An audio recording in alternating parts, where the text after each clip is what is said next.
My impression is that neither head coach John Fox nor Vice President John Elway seems convinced that Tim Tebow is ready, but even so, the change was both logical and necessary. Let's get something straight. Neither choice is ideal. Neither man is capable of leading the Broncos to the playoffs this season. Orton is having trouble completing a pass. Tebow is still learning how to take a snap from center. However, at least Tebow is exciting, interesting, fun. Every play from scrimmage is an adventure. Orton is the one thing which is inexcusable at the professional level. Boring. Every play from scrimmage is predictable. Tebow looks energized to the max when he steps on a football field. Orton looks half asleep, which is quite possible since he has a newborn baby at home. Tebow is passionate, enthusiastic, leads those around him. Orton is dull, indifferent, gathers those around him. Tebow is backyard football, elementary school recess. Orton is the kid who has to be talked into playing because one team is a man short. Just as Kyle Orton was the obvious choice to begin the season as the Broncos' starting quarterback, Tim Tebow is the obvious choice to finish it. Just coincidentally, the very same day Tim Tebow is named the starting quarterback of the Broncos happens to be the 50th birthday of the player he is most often compared to, former San Francisco 49ers, left-handed, scrambling quarterback. Sound familiar? Steve Young. Broncos play the Oakland Raiders on Sunday, which I'm hoping, or should I say praying, marks the official end to Tebowing season. There is nothing funny about Tebowing. This growing phenomenon of people kneeling in prayer pose like Tim Tebow does is rude, disrespectful behavior. Tebow is a deeply religious, polite, thoughtful, mature, and well-mannered young man who deserves to be admired, not mocked. Say whatever you want about his level of competency as an NFL quarterback, but disparagement aimed at Tebow's character is disgraceful.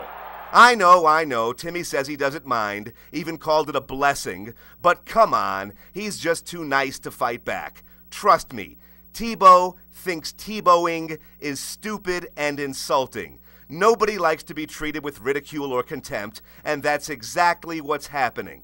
Worst example of Tebowing was Detroit Lions defensive lineman Stephen Tulloch taunting Tebow after a sack on Sunday. Tulloch should have been penalized and deserves to be fined. I know what you're thinking. Soicher has a problem with teasing somebody? What a hypocrite. He does that more than anyone. True, to a point. Sure, I like to poke fun and even take an occasional cheap shot, but never, ever about religion. That's completely inexcusable. Tebow is entitled to believe in and pray to whatever higher power he wishes. He never forces religion on anybody, unless you consider his simple God bless at the end of interviews offensive. All right, thank y'all. God bless. All right, God bless y'all. I think it's refreshing. In a day and age when so many athletes are in so much trouble for criminal behavior, we're gonna clown him? Please. There are thousands of much more worthy targets of ridicule than the Broncos quarterback. You want to mimic Tim Tebow? Great idea. Stop posing like him. Oh my God, this is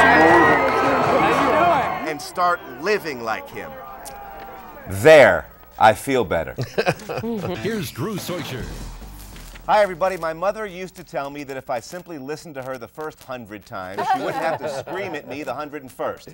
And now that's how I feel about this latest report that Carmelo Anthony has been given permission by the Nuggets to negotiate a contract extension with the New Jersey Nets, which, if an agreement is reached, would allow a gigantic trade to finally happen.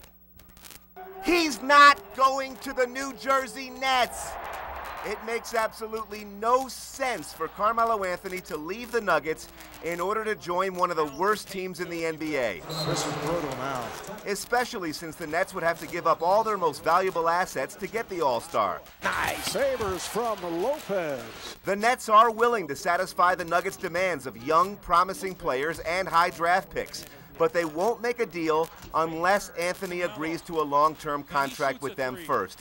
And he isn't gonna do it! Melo wants to play for the New York Knicks, and since he becomes a free agent at the end of this season, all he has to do is wait a few months to join that team.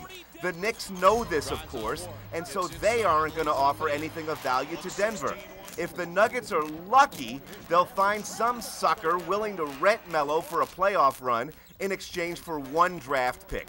If they're lucky. If not, they'll get nothing for the greatest player in franchise history.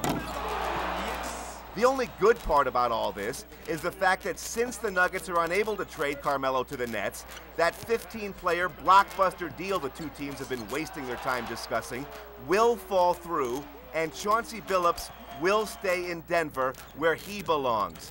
He's not going to the Nets!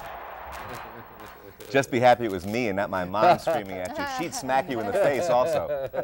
Okay, so at least 10 times a day, somebody asks me when I'm going to apologize to the Nuggets, who have won 8 out of 10 games since trading Carmelo Anthony. Apologize for what?